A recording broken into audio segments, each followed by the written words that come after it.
We are recording.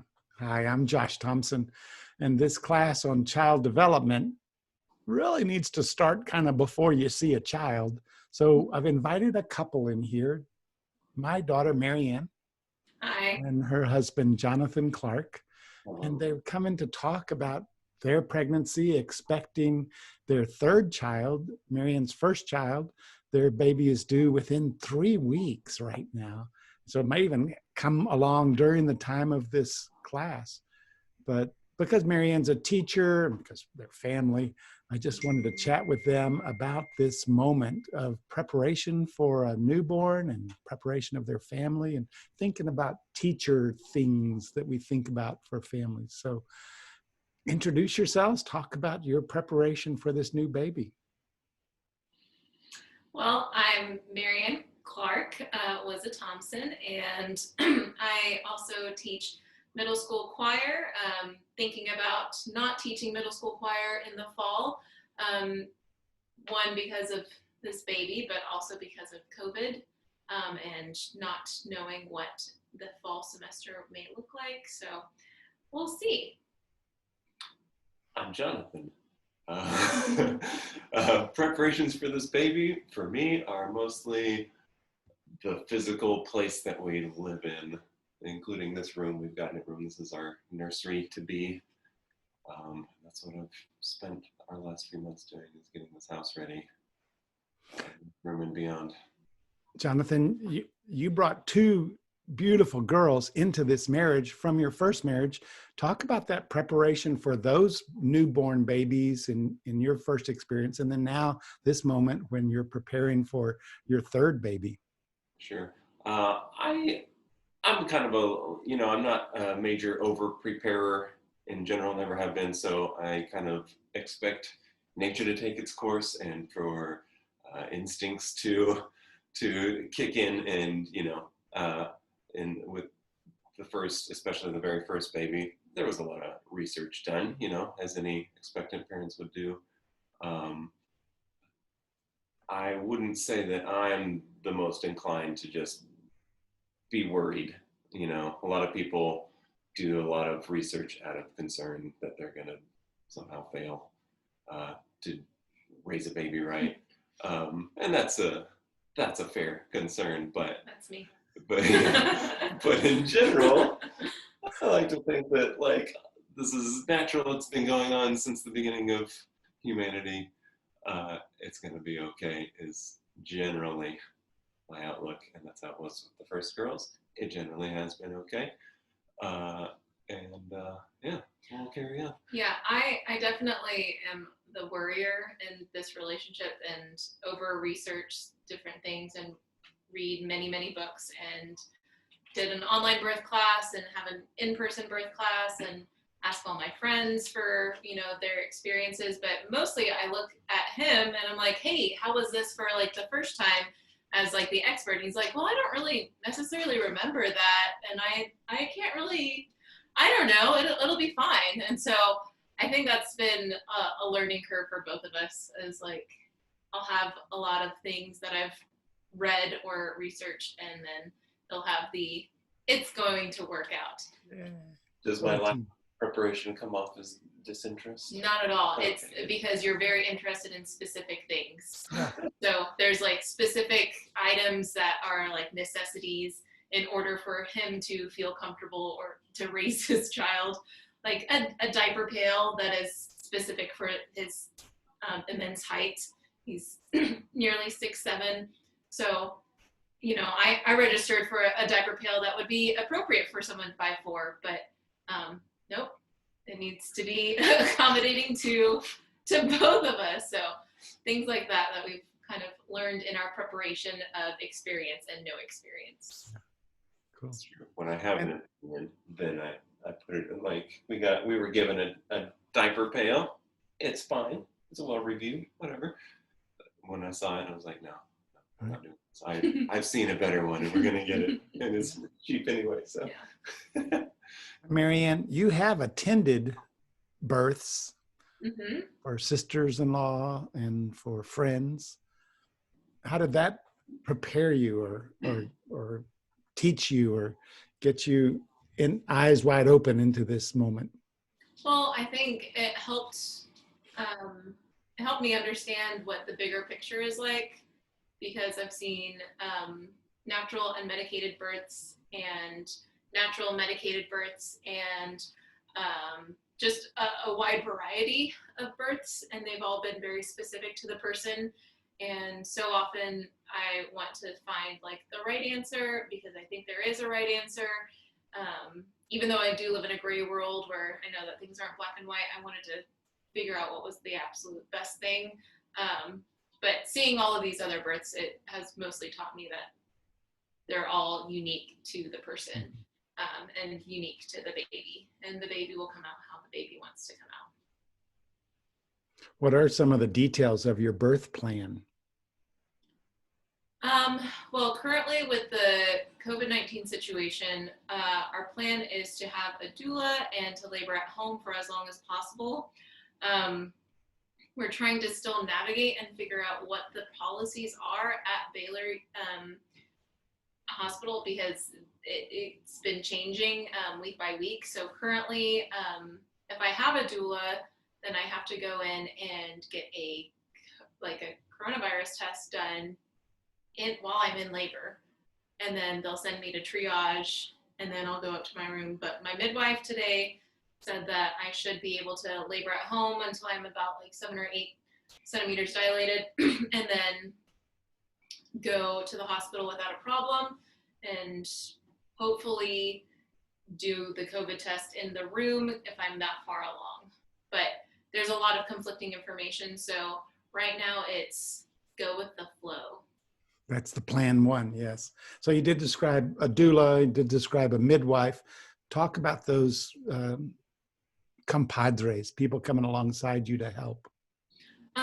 Well, we went with Baylor because that was the only option for me as a teacher. My TRS insurance had either pretty terrible insurance or pretty good Baylor insurance. And so when we upgraded my insurance to the second option, I went with a friend's recommendation and found out that they had a midwife at that practice. And the OBGYN that I was seeing was like, yep, you need to go see her. She's amazing. She's awesome.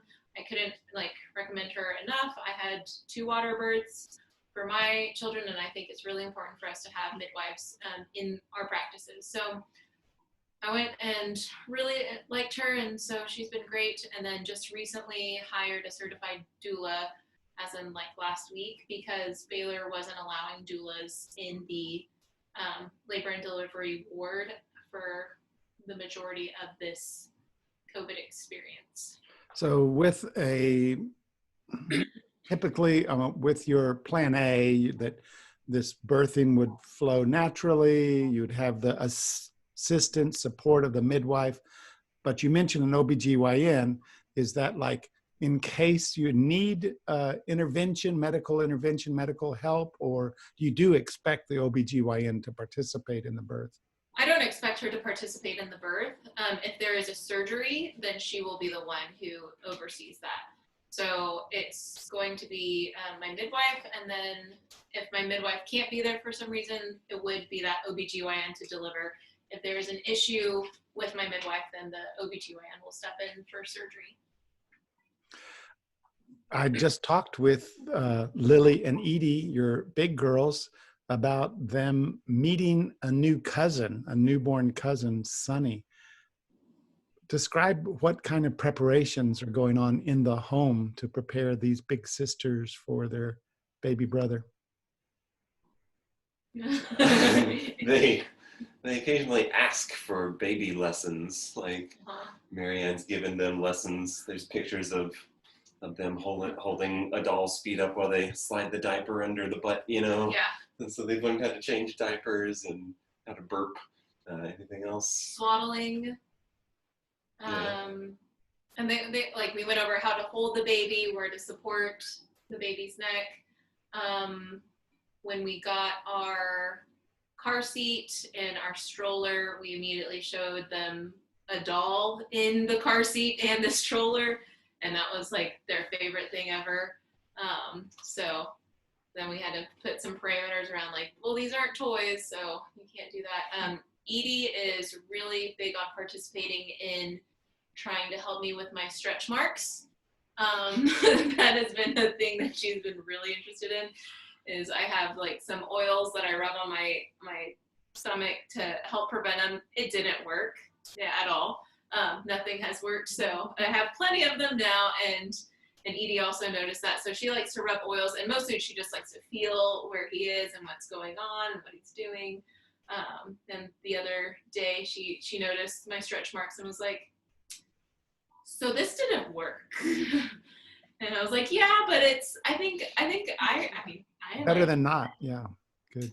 I think the baby likes it. And she's like, then I'll keep doing it. So she mostly just wants to be close to the baby and close and feel and touch. And the way that she touches my belly versus the way that Lily touches my belly is very different. Edie wants to like be all over it and wants to shake my belly and like play with the baby already. Whereas Lily is just like the gentlest touch. And it's just very like tender. She's like, oh, that was a movement. And she's 9 and Edie is 6 and Edie's just like, wake up, baby. And very, very involved. You told me a story about Edie's questions. What's the baby going to look like when she pops out? He pops out? Yes. So probably at like, I think 25 weeks when I was showing, she was like, so is the baby going to come out naked? Like in his underwear? And like, because to her that's naked. And we're like, no, he's going to come out completely naked. No underwear. And she's like, both of the girls were very surprised by that. Yeah. Once, we tell them like what developmental things are happening, not to necessarily be manipulative, but I was like, the baby can hear you, so the baby can hear you fighting. The baby wants to hear your nice voices and like how you guys are really, really sweet, and he's gonna be excited to see you. So maybe let's stop screaming. And that kind of like the next day prompted a question from Edie where she was like, so does the baby have eyes? You said the baby has ears, so does the baby have eyes? And just, how all of that is so separated for her and her brain is pretty fascinating to me. Yeah. That is neat. So what are you singing to the baby, and what kind of language is going on besides just siblings fussing at each other? I sing to the belly, and it's always just improv, just anything. I don't think I've sung an actual like known song. Yeah. Maybe I have, but yeah, it's mostly made up. Yeah. We were. I think you were singing a made-up song, and he was right like on my stomach, singing, mouth on my belly. And one of the lines was something along the line of like, if you hear me tickle my mustache, and like immediately got a punch in the face, like into the nose. Yeah. So I definitely think he's listening. And responding, dancing with his daddy. That's cool. He heard plenty of music for the majority of his time in the womb.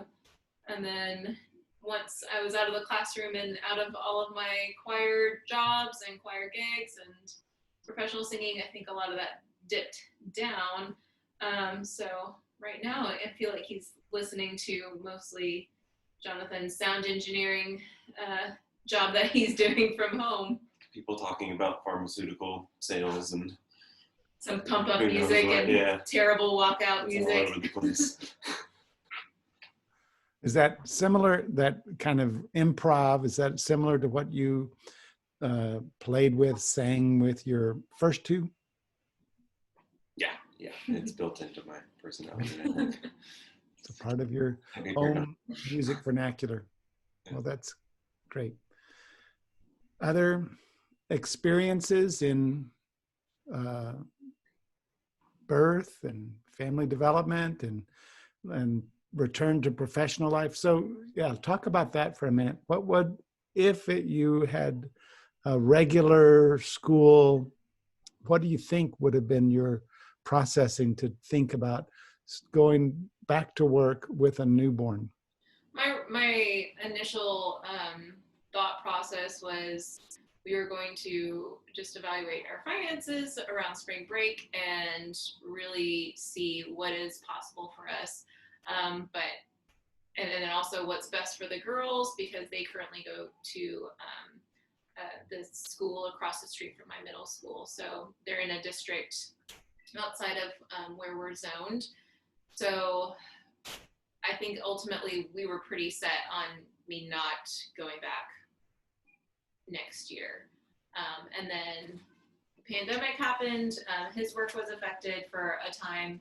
So there was zero certainty about what the future looked like. And it still is incredibly uncertain for not just financially, but career-wise. What is going on? What are we doing? So it just seems really up in the air right now. Yeah, this is a unique time to have this conversation. Yeah. We had a plan. The plan was essentially almost guaranteed that Marianne could stop teaching and do some other, choir related. Yeah, and that's where I would do a lot of clinicking and just kind of take my skill set into the classroom, but on a 1 to 2 to 3 times a week schedule versus every single day, every single afternoon, every single weekend. There's something that's going on. So Life of a teacher.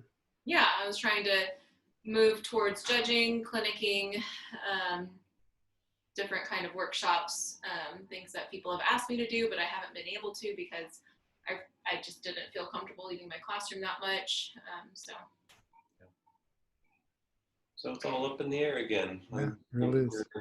It's mostly based now on what school might be like next year. If it's all on campus, then we'll try to not send you back. Right. If it's all here, maybe income will be great, and you can make it work. Yeah, from home. Yeah, that's sort of our most recent conversation. Yeah. Good. So we'll see. Any other highlights, important information to share with future teachers about the pregnant families in their classrooms and schools? And it's really helpful if you have a bathroom close to your classroom for that first trimester / second trimester of morning sickness.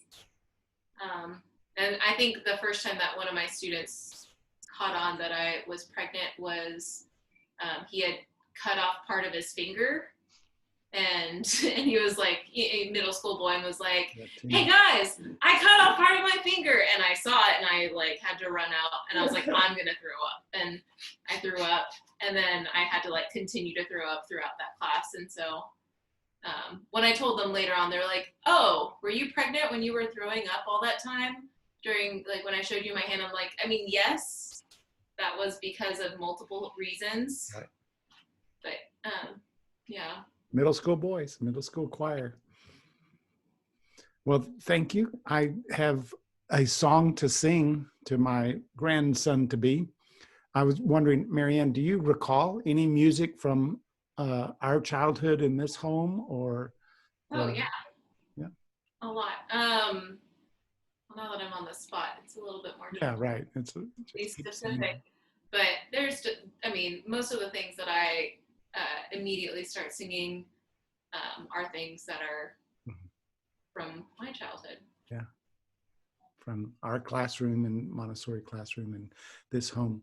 Well, this song I share with you, If You Need Me, I'll be there. I'll sing in a minute. But it was a gift that was brought to me by a pair of girls about the age of your Lily and Edie right now, that were in my elementary classroom for 3 weeks. It was some custody battle, some interest. They just came in, and I didn't know, who is this that's picking them up and signing them out, checking them out. A year and a half later, I got a call saying, "Could you testify in a custody case?" I said, "No, I don't know, because I just didn't see. I didn't have enough evidence to know support. I can't vouch for either side. But these girls in this classroom taught me this song some 38 years ago, and it's just been a part of it. And it actually came to me in the middle of the night recently, wanting to share with you as my daughter's going into her exciting transition to have her first baby and add the third baby to that beautiful family. If you need me, I'll be there. Mountain high, valley low, swiftly like a dove comes on wings of love. Yep, I definitely remember that one. Let's sing many more. Thank you so much. I appreciate your time and expertise and your encouragement to these, our teacher gonna-bees. Thanks for asking us. Yeah, thanks.